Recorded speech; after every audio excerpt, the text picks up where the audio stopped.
자, 저는 오늘 누가복음 강의 22번째 시간, 지금은 주님만 바라볼 때입니다 라는 제목으로 하나님 말씀 전하겠습니다. 여러분, 동물원에 가면은 동물의 왕, 동물의 맹수가 있죠. 뭐가 있습니까?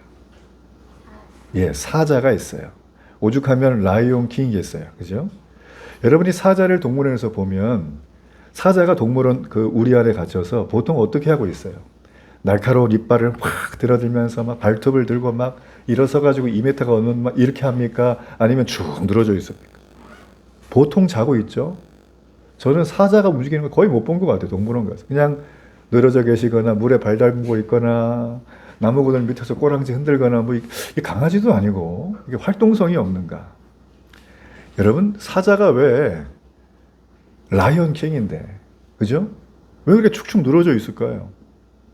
왜 사자가 그렇게 어디 아픈가요? 안 아플 텐데 동물원이라. 왜 그래요? 동물원 우리 안에 갇혀 있으면 모든 게 다 해결이 되기 때문이에요. 때마다 사육사가 와서 고단백에 맛있는 고기 던져주죠. 때마다 목욕시켜주죠. 때마다 어때요? 아프기라도 할까봐 수의사가 항시대기. 24시간 밀착해요. 나도 좀 그렇게 좀 돌봄을 받으면 좋겠는데. 누가 내 인생 케어 좀 해주면 좋겠는데. 제가 해야 될 게 많거든. 여러분이 사자는 라이언 킹인데 동물원에 들어가면 어떻게 돼요? 네, 라이언 쭈구리가 되는 거예요. 얘는 있으나 마나한 존재가 되는 겁니다. 그러니까 사자가 한마디로 말해서 내가 뭔가를 해서 내 생존을 위해, 내 삶을 위해 뭔가를 할 수 있는 그런 여지가 전혀 없이 누군가 다 해주는 거예요. 사람은 이러면 행복할까요? 이러면 행복해요? 사자도 행복하지 않고 사람도 행복하지 않습니다. 왜냐하면 우리의 의욕을 뺏어가기 때문이에요.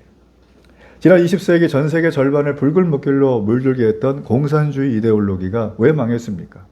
사람들의 의욕을 뺏어가기 때문이에요. 그렇지 않아요? 긴 설명이 필요 없어요.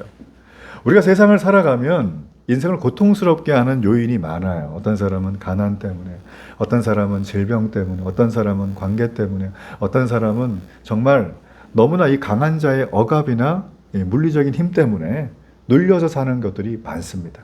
만일 우리가 이런 삶 가운데 있을 때 이걸 누군가가 탁 제거를 해주면 내가 영원토록 행복할까요? 잠깐은 좋아질 수 있겠지만 영원토록 행복하기는 어렵습니다. 여러분, 왜 그러냐면 우리의 인생이 행복하다는 건 뭔가 원인을 제거만 한다고 해서 행복해지는 건 아니에요. 도움은 돼요. 그게 원인이 오래간 문제가 되죠. 그러나 우리가 언제 행복하냐면 수많은 어려움을 이겨내고 내가 내 인생을 걸어도 될 만한, 내 목을 걸어도 될 만한 가치 있는 일을 찾았을 때 사람은 어떻게 됩니까? 행복하다는 거예요. 지금도 무슬림 M지역에 아무도 안 들어가요, 거기는. 뭐, 교회 테러하고 죽이는 건 다반사인데, 거기에 거의 현지인하고 똑같이 살아요. 지붕도 없어요. 천막 쳐놓고 맨발로 다니는 그런 곳이에요. 옷도요, 이게 옷이 아니에요, 사실. 그 선교사님이 그렇게 입고 살아요. 한국 사람인데 일부러 태닝을 한 것 같이 새카매 얼굴이. 로션도 안 발라요. 면도도 안 하고. 그냥 딱 보면 현지인 같아요. 그분이 이렇게 대화하고 이렇게 할 때 말할 때 보면 하얀 거는 이빨, 손바닥만 하얘요. 다 새카매요. 근데 그분이 30년째 계시면서 그 지역이 15,000명쯤 되는데 무려 100여 명에게 복음을 전하고 예수를 영접했어요. 비밀리에요. 저 북한 지하교회에 가면 거기 북한 지하교회 성도들은 발각이 되면 죽어요. 정치범 수용소를 끌려가서 이제 죽는 거예요. 근데 어떻게 발각이 되는가? 이게 중요하잖아요? 평소에는 모르죠. 근데 언제 발각이 되냐면 예배 드리러 가서, 현장에 예배 드리러 가서. 그러니까 이거를 보위부가 알고 어떻게 합니까? 잡으려 그러면 예배 현장을 덮치는 거예요. 근데 거기 가는 분들이 그걸 알아요, 몰라요? 알죠? 근데 예배를 왜 가요? 주님 만나러 가는 거예요. 우리 이렇게 찬양했잖아요. 그렇죠? 우리가 천국을 향하여 가는 그 길에 주님 만나러 가는 그곳에 그들은 가는 거예요. 자, 이들이 왜 이런 무리한 행동, 어리석어 보여, 미련해 보여, 왜 이런 행동을 하는 거예요? 왜 30년간 M지역에서 그 이슬람, 그 무슬림들을 전도하고 있는 그 선교사님, 가면 잡혀서 정치범 수용소에서 죽고 사족이 멸하는 걸 알 텐데 가는 북한의 지하교회 성도. 왜 그런 거예요? 이유가 뭐예요? 이유가 뭡니까? 내 인생 전부를 걸어도, 목숨을 걸어도 아깝지 않은 오히려 영광스러운 가치를 발견했기 때문이라는 거예요. 전 여러분이 동물 안에 사자가 아니라 이런 영광스러운 가치를 발견한 생명의 믿음의 사람 되길 축복합니다. 우리가 그래야 되는 거예요. 자, 오늘 말씀해 보면 문제를 가지고 예수님 앞에 나온 두 사람이 나옵니다. 자, 한 사람은 세상에 둘도 없는 외동딸이 몹쓸병에 걸렸는데 원인을 찾을 수 없이 죽어가는 그 딸을 보고 있는 그의 아버지가 한 명이 등장을 해요. 그리고 오랜 세월 동안 혈루증으로 고통받았던 한 여인이 등장을 합니다. 자, 예수님은 지난 시간에 풍랑을 뚫고 어디로 가셨어요? 동쪽에 가셨어요. 그죠? 그리고 거기서 귀신 들린 자를 고쳤어요. 거라사 광인이라는 사람. 우리가 다루진 않았지만. 그런 다음에 다시 예수님이 배를 타고 원래 선교 베이스 캠프인 가버나움에 오십니다. 자, 배를 타고 쫙 들어오니까 무리들이 이미 그냥 항구에 서가지고요. 예수님 오기를 막 학수고대하고 있어요. 막. 성경에 보면 엄청난 인파가 몰렸다 그랬어요. 자, 특별히 그 인파 속에 절박하게 예수님을 기다리던 한 사람이 있었어요. 그게 누구냐면 하나밖에 없는 외동딸이 죽을 병에 걸려서 죽어가는데 손 하나 못 쓰고 안타깝게 쳐다봐야 되는 그의 아버지 회당장 야이로가 기다리고 있었어요. 당시 회당장이라는 사람은 요즘으로 말하면 그 지역에 아주 유지 중의 유지요, 최고 권력층에 있는 엘리트입니다. 이 회당장이 누구냐? 여러분, 이 예수님 시대에는 성전이 있어요, 없어요? 예루살렘 성전이 있긴 하죠. 헤롯이 공사 중이에요, 여전히. 그런데 이 여기는 어디예요? 예루살렘이 아니라 북쪽이잖아요. 여기가 만약에 진주쯤 되면 예루살렘이 여기는 거의 뭐 동두초쯤 되는 거예요. 멀어요. 그러니까 거기에는 예루살렘까지 가기가 어려우니까 뭐가 있을까요? 예배하러 모일 때 회당이라는 게 필요하잖아요. 그러니까 회당은 예배소예요. 소위 말하는 시나고게라 그래가지고 그 회당이 지금도 다 남아 있어요. 성지순례 가보면. 근데 다 작아요. 근데 이 가버나움에 있는 회당은 유독 작습니다. 그 이 회당에서 회당장으로 있었던 이 사람인데 이 사람이 소위 말하면 거기서 예배, 뭐 사회는 누가 보고 성경 봉독 누가 하고 대표기도 하세요. 뭐 설교는 이분이 하세요. 이번 주에는 절기 뭐 이걸 해요. 이런 거 모든 예배와 관련된 종교 의식을 결정하는 사람이 바로 이 회당장이었어요. 그러니까 종교 공동체인 이 예루살렘에는 회당장은 거의 뭐 최고 권력자 중에 한 명이라는 사람입니다. 자, 그런데 오늘 말씀을 잘 보면 최고의 종교 권력자, 여기까지 오기 위해서 엄청난 교육의 시간과 실습의 시간과 검증의 시간이 필요해서 온 사람이에요. 누구나 다 인정하는, 존경하는 사람. 그죠? 그런 사람인데 오늘 아무런 직책도 없고 검증도 되지 않고 이제 불과 막 혜성처럼 나타난 갈릴리의 촌동네의 이름 모를 선지자 예수. 예? 그 예수님을 간절히 기다리고 있는 거예요. 그리고 그 예수님 등장하니까 어떻게 됩니까? 그의 발 아래 엎드리는데 이게 엎드렸다는 그 말 자체가 무릎을 꿇는 거랑은 좀 달라요. 이 엎드린다는 건 여러분 우리가 영화 같은 데 보면 옛날 영화 보면 어때요? 무릎을 꿇는 거는 굴복의 의미긴 한데 아직은 내가 좀 살아있죠? 그죠? 막 이렇게 막 눈 부라리면서 10시 10분 눈썹 막 올려가지고 막 있잖아요. 근데 엎드린다는 건 내가 완전히 너의 종이라는 뜻이 다 포기하는 거예요. 죽이려면 죽여라, 살려면 살려라. 난 네 뜻대로 하겠다는 거예요. 자, 이 회당장이란 사람이 지금 어떻게 하고 있어요? 엎드렸다는 거예요. 이 사람은 생각이 없을까요? 배운 거 있다 그랬잖아요.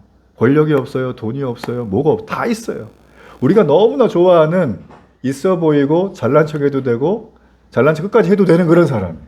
근데 이 사람이 지금 그거 전혀 하지 않고 엎드렸다라는 것입니다. 여러분, 이 얘기는 한마디로 나를 낮춘 거예요. 상대에 대해서 내가 존경을 표시하는 거예요. 누구에게? 이름 모를 갈릴리의 촌동네 선지자인 예수 그리스도에게. 야, 성경이 재밌어요. 그런 걸 보면 이 행동 하나에서 이미 예수님에 대한 이 회당장 야이로의 태도가 다 드러나는 거예요. 야이로가 어떻게 생각했을까요? 이게 보진 않았지만 누가복음 7장에 우리 살필 때 여러분 기억나실 거예요. 거기서 뭐 이렇게 여러 가지 많은 기적이 있을 때 야이로가요, 회당장이니까 당시에도 있었겠죠? 그럴 때 예수님이 했던 거 봤을까 안 봤을까요? 봤어요. 그리고 일정 부분 도움을 주는 그런 문맥의 흐름들이 있습니다. 자, 그러면 이 8장으로 넘어왔을 때 이 야이로는 이미 예수님이 인간이지만 인간을 넘어선 신적인 능력이 있는 분이라는 걸 알았을 거예요. 그러니까 그는 어떻게 해요? 자기가 모든 지위, 모든 명예, 이거보다 더 중요한 건 내 외동딸 살려야 되는 거예요. 우리 아들 살려야 되는 거예요. 내 자식 살려야 되는 거예요. 그러니까 어떻게 됩니까? 엎드리는 거예요. 간절함의 표현입니다. 여러분, 간절하면 겸손해집니다. 겸손하지 않은 사람은 감절하는 게 없는 거예요. 다 나보다 밑이야. 이런 사람을 교만한 사람이라. 성경 교만은 패망의 선봉이요 넘어짐의 앞잡이다. 겸손하길 바랍니다. 자, 이 지금 야이로는 이제 그런 상황 속에서 있었어요. 근데 이 죽어가는 야이로의 자식이 외동딸인데 몇 살이래요? 몇 살? 성경에 몇 살로 나왔어요? 12살이에요.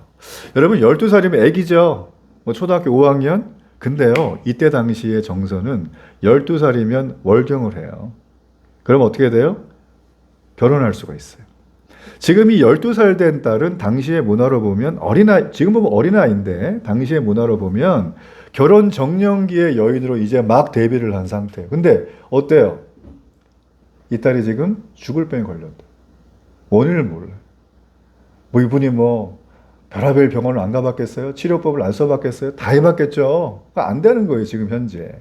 그래서 예수님이 이 야이로가 엎드려서 예수님 그냥 바지끄댕이 잡고 예수님 제발 좀 우리 딸 좀 살려달라고 막 염치불구하고 막 울면서 그랬을 거예요. 내가 볼 때는 막.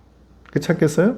그래서 예수님이 야이로의 급한 사정을 듣고 딱 내려오시자마자, 배에서 내리자마자 어디로 가요? 이 야이로의 집으로 쫙 가시는 거예요. 근데 오늘 말씀해 보니까 무리들이 야이로 말고도 엄청나게 많은 거죠. 수백 수천은 될 겁니다. 쫙 예수님 둘러싸고 같이 가는 거예요. 이런 장면인 거예요. 자, 그런데 이런 장면이 갑자기 전환이 됩니다. 자, 우리 43절, 누가복음 8장 43절 제가 한번 읽어볼게요. 이에 12해를 혈혈증으로 앓는 중에 아무에게도 고침을 받지 못하던 여자가 라고 그랬어요. 자, 여기 보면 회당장 야이로 이야기가 나오다가 갑자기 쑥 중단이 되고 12해 혈혈증을 앓고 있는 여인의 이야기가 갑자기 등장합니다. 그죠? 이걸 여러분 성경을 볼 때 샌드위치 구조라 그래요. 어떤 한 영적인 주제와 진리를 말할 때 하나만 단선적으로 가는 이야기가 대부분인데 한 개가 더 낄 때가 있어요. 그러니까 이거는 주제가 달라요? 똑같아요. 똑같은 얘기인데 더 강조하기 위해서 일부러 이 글을 쓰는 기자가 그렇게 집어넣은 거예요. 왜 우리 뭐 얘기하다 보면 사람들한테 이게 좋다고 설명할 때, 그죠? 한 가지 예만 들어요? 아니에요. 내가 알고 있는 거 다 얘기한단 말이야. 샌드위치 구조란 거죠. 그러니까 성경은 지금 이 얘기를 한다는 거는 뭔가 중요하게 던지고자 하는 게 있는데 이거를 더 명확하고 그림처럼 이미지화해서 보여주는 장면이에요. 자, 그럼 이 여인이 뭔가? 자, 이 여인이 보면 이 12의 혈루증을 앓고 있는 여인의 이야기인데요. 정말 흥미로운 게 있어요. 자, 야이로의 딸이 몇 살? 12살. 이 혈루증을 몇 년 동안 앓았어요? 이 여인이 12년. 자, 12라는 숫자가 동일하죠. 성경은 재밌는 게 이런 숫자들을 그냥 지나가질 않아요. 자, 제가 조사를 좀 해보니까 이 12라는 숫자는요, 의미가 있어요. 이 숫자마다 다 이 당시의 문화적인 의미나 배경 의미가 다 있거든요. 자, 거기 보면 12라는 얘기는 히브리인에게 있어 10이라는 숫자는 무엇이냐면 하늘 혹은 삼위일체 하나님으로 여겨지던 게 3이에요. 자, 그리고 땅, 그리고 사람으로 여겨지던 게 4예요. 그러면 3, 4 뭐예요? 12. 이 얘기는 뭐냐면 완전하고 많은 것을 할 때 보통 쓰는 숫자가 바로 12라는 숫자다. 정리해 볼까요? 이 10이라는 숫자는 올 문맥 흐름에서 볼 때 고칠 수 없는 절박하고 너무나 간절한 상황. 그러니까 누구도 손댈 수 없는 상황이 지금 이 상황이라는 거예요. 이들 둘 다 지금 어때요? 아프잖아요. 이 아픈 걸 세상 고칠 수 있다 없다? 없다. 라는 그런 상황을 얘기하는 겁니다. 재밌죠? 네. 자, 본문으로 들어가서 이 혈루증이라는 걸 한번 우리가 좀 얘기할 필요가 있어요. 현대에도 혈루증 앓는 분들이 좀 있더라고요. 여러 가지로. 근데 이 혈루증이 뭐냐면 여성 질환입니다. 부인과 질병인데 만성적으로 하혈하는 병이기 때문에 당시의 의술로는 해결할 방법이 전혀 없는 불치병이에요.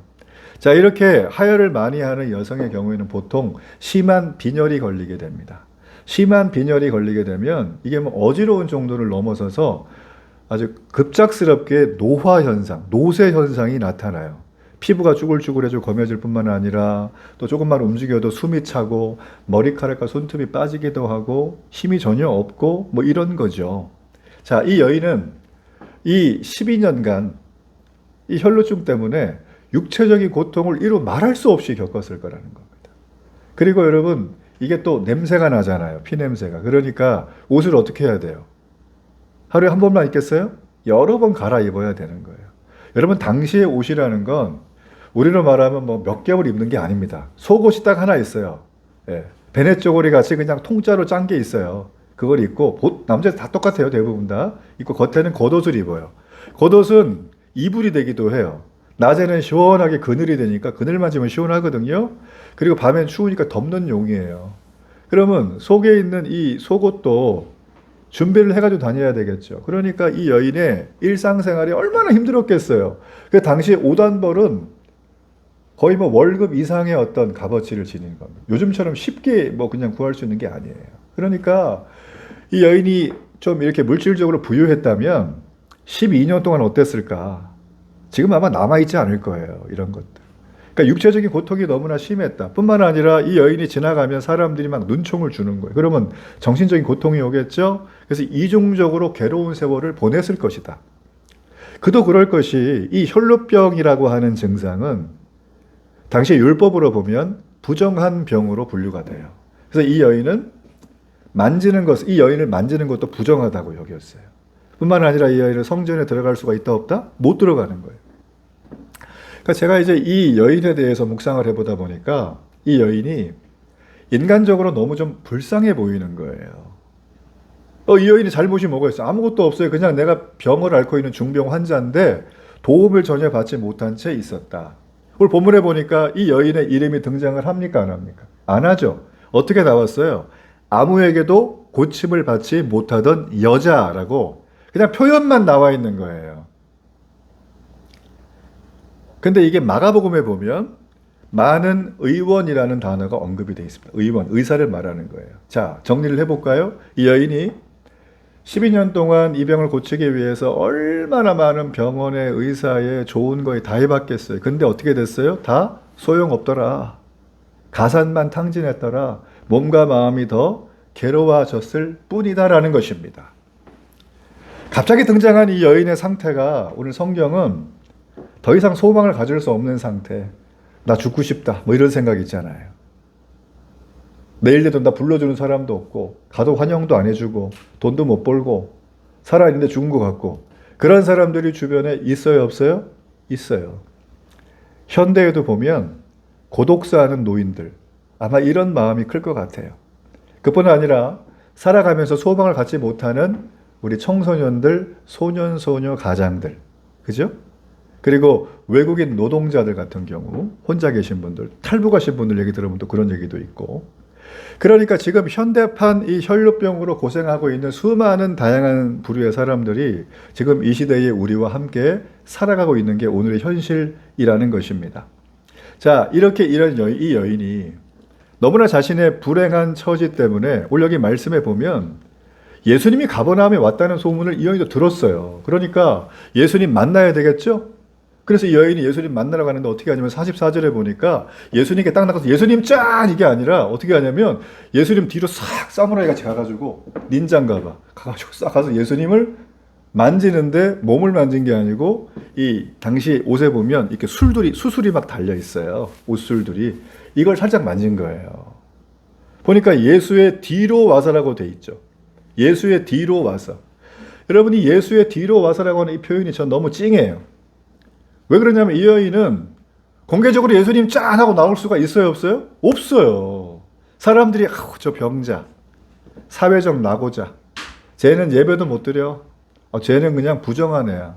그러니까 부정이란 말 속에 이미 쟤는 지옥 갈 사람이라는 어떤 언어적인 유의가 담겨져 있는 그런 사람. 그러니까 자기가 나가면 사람들이 눈길을 주고 막 이게 눈총을 주고 막 이렇게 하니까는 내가 12년을 그걸 당해봐요. 나가면 사람들이 막 바이러스 환자, 코로나 환자처럼 돼. 그러면 어떻게 돼요? 못 나가겠죠. 근데 지금 이 여인이 어떻게 됩니까? 나왔다. 어디를? 예수님 만나러. 근데 어떻게 해요? 뒤로 가서. 예수님 뒤로 가는 거예요. 인파에 묶여 해가지고 아마 다 가렸을 거예요. 다 가리고 자기가 누군지 모른 채 해가지고 가서 예수님께 싹 가가지고 뒤로 간 거예요. 뒤로. 뒤로 왜 갔을까요? 한마디로 말하면 예수님께 치료받고 싶어서요. 근데 당당하지를 못해요. 주눅이 들어요. 너무 사람들이 자기에 대해서 평가를 절하시키고 너는 기생충처럼 안 좋은 인간 이렇게 하니까 이 여인이 말을 못하고 뒤에 가서 이렇게 예수님 뭐 몸을 만진 것도 아니고 옷술 달려있는 거 살짝 그냥 만진 거예요. 너무 마음이 아파져요. 이걸 보면서. 오늘날에도 교회를 오신 분들 중에 이런 분들이 있어요. 굉장히 많아요. 생각보다. 교회 올 때 나 같은 게 어떻게 교회를 가요? 아유, 목사님 저는 지은 죄가 많아요. 목사님 저는 교회 가서는 안 될 인간이다. 이런 분들이 의외로 많아요. 지금 이 여인이 그런 모습으로 나왔다라는 것입니다. 자, 예수님은 이렇게 나왔는데 이 여인 때문에 자기에게 치유의 능력이 나간 걸 예수님이 아셨어요. 그래서 예수님이 물어봐요. 아니 도대체 누가 내 몸에 손을 댔냐? 이렇게 물어보는 거예요. 자, 손을 댔다는 건 뭐죠? 예수님을 만지면 치유가 된다고 하는 당시에 통념이 좀 있으니까 누군가 내 몸에 손을 대서 자기의 원하는 걸 몸의 질병의 치유나 어떤 것들이 해결이 됐다는 뜻이에요. 예수님이 그걸 아시고 질문을 하셨어요. 근데 예수님이 어떤 사람이 어떤 의도로 무슨 목적으로 자기에게 손 댔는가 모르실까요? 알죠. 자, 이렇게 질문했더니만 옆에 서 있던 제자 중에 한 명인 베드로가 화를 냅니다. 아니 예수님 이 몰려 들어오는 이 무리들 좀 보세요. 아니 이렇게 사람이 많은데 누가 손댔냐고 지금 물어보시면 어떡하냐고 갈 길 바쁜데 그렇게 얘기를 하는 거예요. 참 예수님 제자인데 참 핀트가 안 맞죠. 그죠? 이 정도면 다 알아먹어야 되는데 여러분 이런 상황 속에서 이 얘기를 듣고 있다가 베드로의 이 말을 같이 들었던 진짜 예수님의 옷가를 만졌던 이 여인이 오늘 말씀에 보면 떱니다. 누가 내 옷에 손댔냐? 베드로는 화를 내고 들으면서 무리들은 막 밀려오고 그 여인은 다 가린 채 떨어요. 떨며 나와서 어떻게 합니까? 말씀 보니까 서가지고 맹숭맹숭 얘기해요. 아까 회당장처럼 엎드리는 거예요. 엎드려가지고 얘기를 하는 것입니다. 내가 예수님 이만저만 손 댔고요. 내가 지금 손 댔더니 나음을 입었어요. 그러면서 사람들 앞에서 말을 해요. 여러분 지금 이 여인이 두려워합니다. 이 여인의 두려움은 내가 은밀하게 치유받고 싶어서 눈에 띄기 싫어가지고 남들이 나를 다 벌레처럼 보니까 넌 인생에 나거저러가 보니까 나 이거 피하려고 내가 몰래 일부러 한 거에 대한 두려움일까요? 그런 두려움이 아니에요. 그냥 예수님은 병 고치는 분 정도로 자기도 알았는데 시간이 지나면서 보니까 내가 소문을 들어보니까 내가 예수님 직접 만나보니까 이분은 전능하신 하나님인 걸 깨달은 거예요. 이 여인은 자신의 필요 때문에 예수님을 만났지만 직접 예수님을 만나보니까 내 필요가 아니라 그 예수님은 나의 구원자라는 걸 깨닫게 된 그 지점까지 생각이 간 겁니다. 여러분 여인의 대답을 들은 이 예수님 오늘 성경에 보니까 오직 이 여인에게만 신구약 성경 전체를 통해 가지고 아주 부드러운 호칭 하나를 쓰세요. 이 여인을 부를 때 어떻게 부르죠? 미세스 리? 아니에요. 따라라고 불러요. 여러분 이 호칭은요 원래 당시의 문화적으로 보면 아버지가 사랑하는 딸할 때 부를 때 딸한테 부를 때 쓰는 용어예요. 저기 우리 딸이 있는데 우리 아들도 있고 제가 애들 생각하면 너무 기뻐요. 우리 딸 생각하면 너무 제가 마음이 막 흥분이 돼요. 그래서 제 휴대폰 번호에 보면 저장에 보면 애들 이름 어떻게 되어 있냐면 쟤네 이름이 아니라 이름과 함께 앞에 수식어가 있어요. 사랑하는 딸, 사랑하는 아들 이런 식으로 써 있어요. 지금 여기 나와 있는 따라라고 하는 단어가 바로 그런 호칭이라는 거예요. 그러면서 예수님 말씀에 48절에 보니까 내 믿음이 이 딸의 믿음이 네가 네 믿음으로 구원받았다는 거예요. 놀랍지 않습니까? 지금 이 여인은 어떻게 했어요? 사무라이처럼 닌자처럼 와가지고 샥 해서 뒤에 딱 만진 건데 그 만진 걸 가지고 지금 예수님이 이런 얘기를 하고 있는 거예요. 이 도대체 뭔가? 만지면 되는 건가? 고민이 됩니다, 이게. 여러분, 예수님께서 이런 얘기를 하신 이유는 간단합니다. 이 여인은 처음에는 자기의 몹쓸 고약한 질병만 고치면 인간답게 살 수 있겠다. 이 마음 하나였던 거예요. 그런데 어땠습니까? 직접 와서 그 예수님을 만났고 그 예수님이 내게 치유함을 경험하게 하시고 예수님이 하시는 모든 걸 내가 자세히 보니 예수님은 병만 고치는 분이 아니라 이 세상에 죽음도 해결할 수 있는 해결자라는 거예요. 여러분, 예수님은요, 이 땅 가운데 오셔서 우리의 해결자가 되십니다. 예수님은 해결자가 그냥 사건 한두 개 해결하는 게 아니라 우리의 모든 걸 해결하는 능력의 치유자로 오셨다라는 거예요. 그래서 예수님께서 이 여인에게 지금까지 있었던 모든 어떤 힘듦과 어려움들, 사회적인 냉대, 육체적인 고통, 정신에 대한 아픔들, 종교적으로 왕따를 당한 상태, 이 여인은 거룩하지 않은 지옥 갈 여인이라고 하는 손가락질, 이런 모든 곳에서 오늘 예수님이 그 여인을 공식석상에 세우시고 스포트라이트를 쫙 받게 하시면서 인터뷰를 하게 한 거예요. 그러니까 모든 사람이 보고 이 여인은 거룩한 백성이다. 그렇게 된 줄로 믿습니다. 우리 예수님은요, 섬세한 분이에요. 우리의 필요를 주실 뿐만 아니라 완전히 우리의 영과 육과 삶과 문화적인 모든 부분을 회복할 정도가 아니라 새로운 생명을 주시는 놀라운 해결사시다. 여러분, 믿으시길 바랍니다. 자, 그런데 문제가 있어요. 여기까지 엔딩하면 좋은데 문제가 뭐냐면 지금 예수님 어디 가시는 길이죠? 네. 회당장 야이로에 죽어가는 딸 살리러 가는 길인데 갑자기 그 집에서 어떤 사람이 나와가서 하는 말이 예수님 안 오셔도 돼요. 얘들아, 예수님 귀찮게 하지 마. 이게 뭔 얘기인가 봤더니만 예수님이 이 여인 만나서 고쳐주는 동안, 그 지체하는 동안 이 딸이 죽은 거예요. 자, 이런 비보를 듣고 함께 옆에 서 있었던 예수님과 제자들 뿐만 아니라 이 회당장, 이 딸아이의 아버지가 있겠죠? 그의 마음이 어떻을까요? 완전히 무너졌을 겁니다. 성경은 기록하고 있지 않지만 그 아버지는 부모보다 자식을 먼저 떠나보내면 그 자식은 부모의 가슴에 묻는다는 말처럼 아마도 이 야이로 그 아버지는 자리에 털썩 주저앉아서 하염없이 눈물을 아마 흘리고 있었을 거라는 거예요. 이런 절망적인 상황이 우리에게 찾아옵니다. 그렇죠?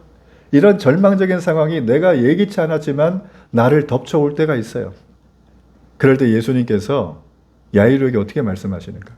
50절에 보면 예수께서 들으시고 이르시되 두려워하지 말고 믿기만 하라. 두려워하지 말고 믿기만 하라는 거예요. 그러면 너의 딸이 구원을 얻으리라. 야이로가 제일 듣고 싶은 말이에요. 야이로는 지금 예수님의 이 위로의 말씀을 들었습니다. 두려워 말고 믿기만 하라. 야이로 생각에는 예수님조차 더 이상 손댈 수 없는 지경까지 갔구나.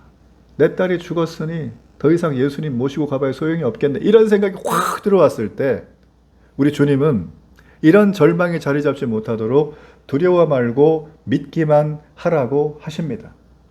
여러분의 절망의 지점이 어디입니까?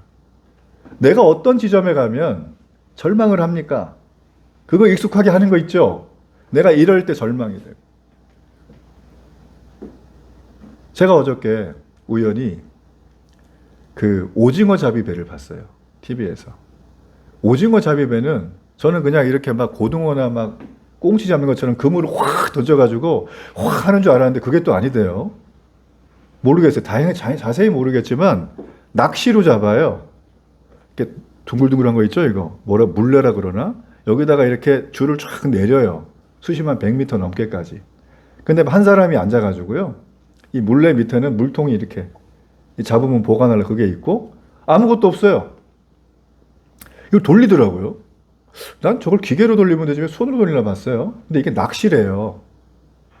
이 낚시를 하면 이 손끝으로 속도를 조절하는 거예요. 이 올라오는 줄 올라오는 속도를. 근데 이게 오징어들이 막 딸려 올라오는 거예요. 자, 근데 요렇게 하는 분들이 그 배에 한 10명 가까이 되는 것 같아요. 배가 좀 컸는데. 근데 어떤 분은 몇백 마리 잡았어요. 밤새. 근데 어떤 분은 한 마리도 못 잡은 분도 있어요. 똑같은 배에서 뭐 불과 한 10m밖에 차이 안 나는데. 제가 그걸 보면서 야, 저분의 절망의 지점은 밤새 낚시했지만 한 마리도 못 잡은 오징어겠다. 근데 그분 인터뷰를 쫙 들어가는 거예요. 거기가 PD가. 그래서 이렇게 얘기를 하더라고요. 아우, 선생님 힘드시겠어요. 어떻게 한 마리도 못 잡고 옆에 분은 지금 만선인데. 그랬더니 그분이 하는 말이 어떤 날은 밤새 하고 낮에 또 했는데 허탕치는 날도 있대. 그 얘기는 뭐예요? 그분은 그 절망을 넘어선 거예요. 수십 년 경력자다 보니까. 절망했겠죠. 난 뭐야 도대체. 그죠? 여러분 보세요. 우리가 절망하는 지점이 여기 있는데 오늘 이 야이로가 절망하는 지점은 뭡니까? 자기 딸이 살아날 기회가 사라진 것. 내게 소중한 것이 사라진 것. 저것만은 내게 있어야 되는데 우리가 그런 지점에 서 있다는 거예요. 여러분 이렇게 약해져 있는 야이로에게 예수님이 두려워 말라 믿기만 하라 하시고 딱 그 딸아이한테로 갑니다. 시체가 있는. 그리고 딱 3명만 데려가죠. 베드로, 요한, 야고보. 그리고 그 부모만 데리고 들어가서 아무도 들어오지 말라고. 그러고선 52절과 53절에 이렇게 말합니다. 자, 우리 이 말씀을 함께 한번 읽어봅니다. 모든 사람이 아이를 위하여 울며 통곡하며 예수께서 이르시되 울지 말라 죽은 것이 아니라 잔다 하시니 그들이 그 죽은 것을 아는 거로 비웃더라. 자, 여러분 이 짧은 구절 안에는 많은 여러 가지 복선이 깔려 있어요. 자, 일단 뭡니까? 예수님의 일행이 회당장 집에 들어가서 보니까 애가 죽어서 이미 슬퍼하고 통곡하는 소리가 있어요. 장례식에 가면 우리 어릴 때 저도 봤는데 시골에 장례를 할 때는 많이 울죠. 요즘도 뭐 장례식장 가면 울긴 하지만 그렇게 많이 울지는 않잖아요. 근데 그때는 진짜 업으로 우는 분들이 있었던 것 같아요. 제 생각에도. 많이 하루 종일 울었던 것 같아요. 상여라 그러죠. 이거 매국 가기 전까지 막 계속 울고 매국 갈 때도 울고. 어떤 지역이나 나라든 간에 사별로 인한 통곡은 공통적인 모습입니다. 근데 오늘 보니까 어떻습니까? 소녀가 죽은 지 얼마 되지 않은 상황을 감안해 볼 때 아마 가까운 가족이나 친구들이나 이웃들이겠죠? 그들에게 예수님께서 울지 말라고 명령을 했어요. 슬픔에 빠져 있는 사람들에게 슬픔을 표현할 수 있는 길이 바로 그건데 청천벽력 같았을 겁니다. 여러분 이거는요, 잘 생각을 해보면 예수님께서 죽음을 다스리는 권세가 있다는 걸 믿는 사람들에게는 희망의 메시지.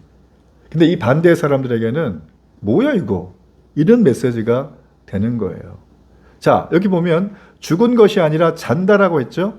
이걸 어떤 사람들은 문자적으로 해석을 해서 야, 이 애가 죽은 적이 없어. 그냥 자나 봐.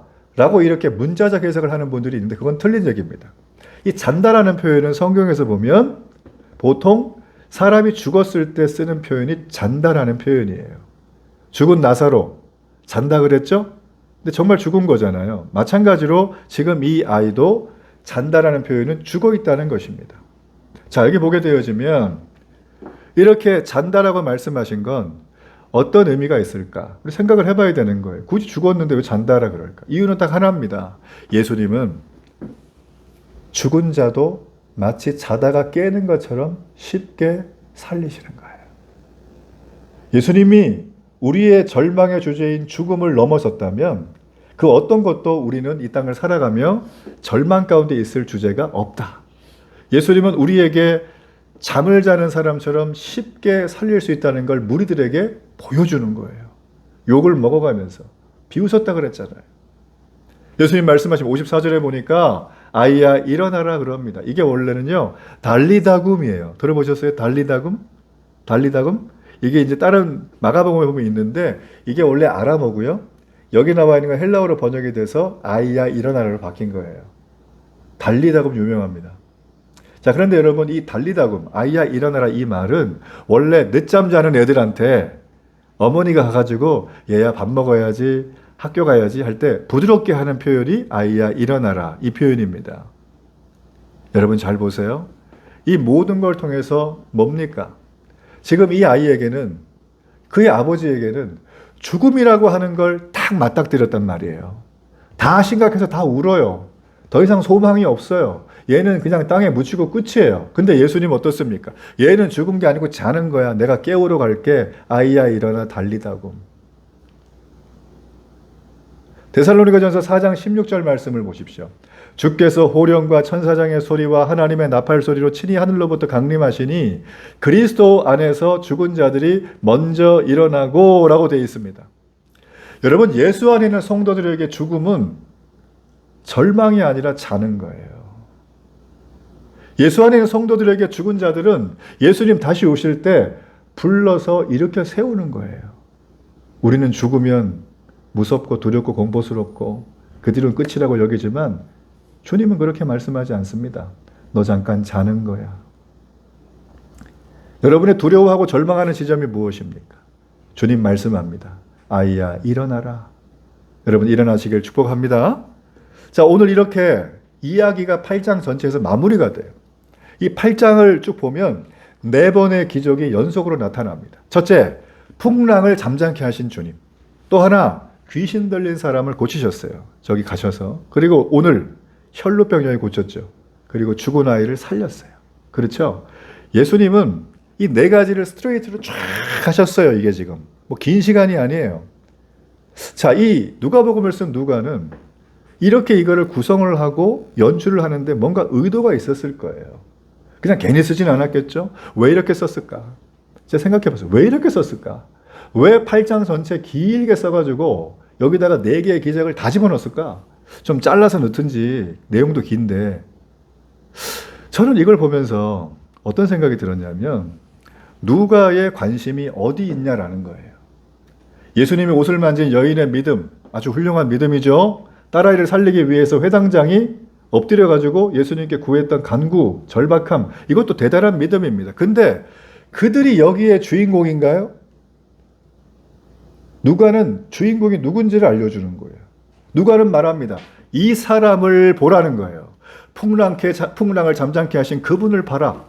혈루병 여인을 고치신 그분을 봐라. 죽어있는 그 소녀를 살리신 그분을 봐라. 죽은 자를 살린다면 우리 모든 인생의 절망의 지점에 그 어떤 것도 해결하지 못할 게 없는 분이라는 걸 우리에게 어떻게 합니까? 알려주는 거예요. 누가가 말하는 그분이 누굴까요? 우리는 대개 성경을 읽으면서 성경 속에 나와 있는 인물의 이야기와 스토리에 들어갈 때가 많아요. 물론 중요합니다. 회당장 야이로 훌륭한 분이죠. 그의 모든 권위를 버리고 했기 때문에. 그런데 우리는 그 인물에 들어가서 인물의 흉내를 내고 싶어요.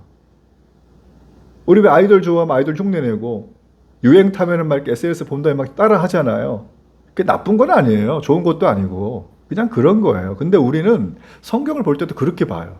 그래서 그들을 흉내내고 그들에 대해서만 얘기를 많이 하는 경우들이 있습니다. 그런데 그 모든 걸 일으키시고 이끄시는 원동력, 핵심, 그 모든 중심에 누가 계세요?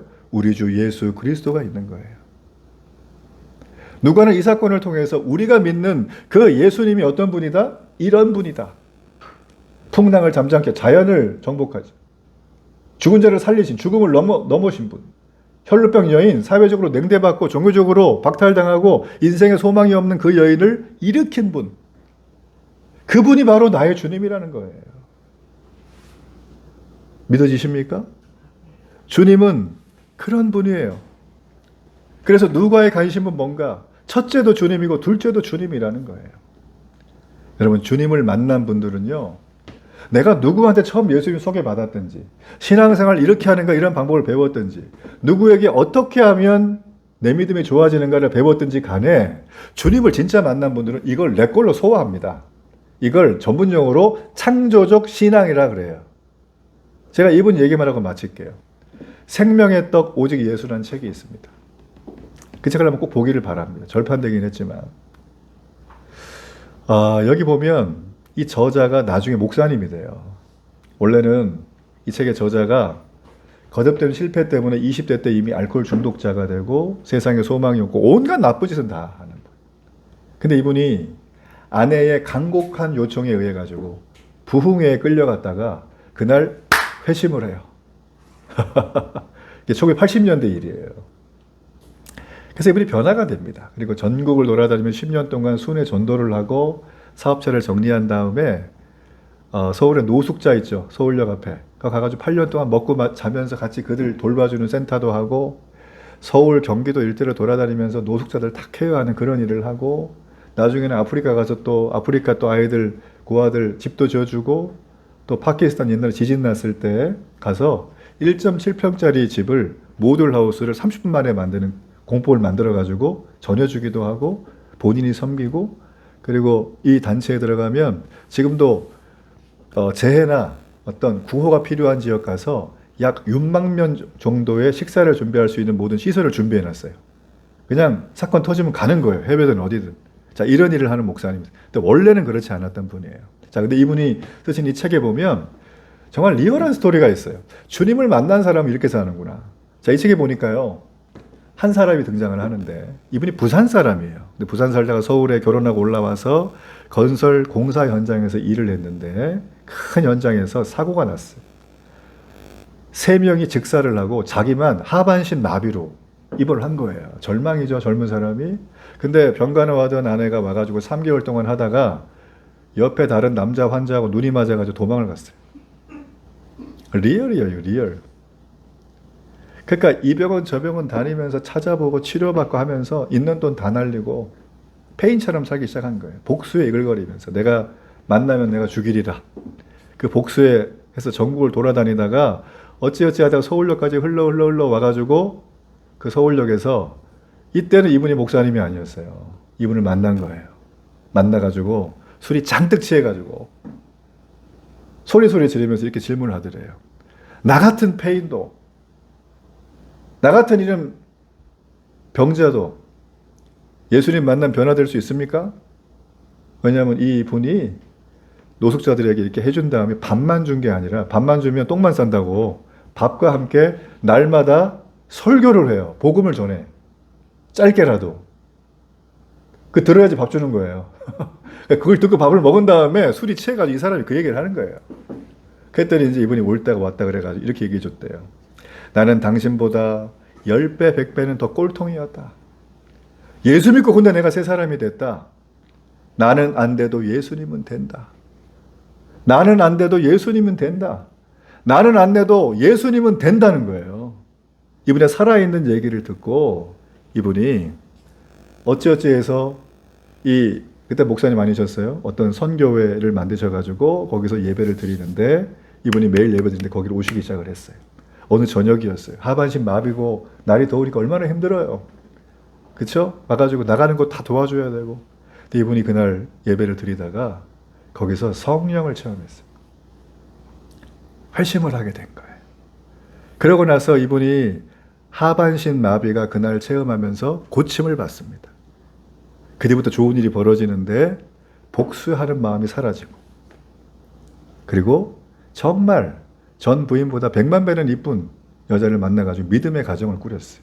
그게 장로님이 됐어요.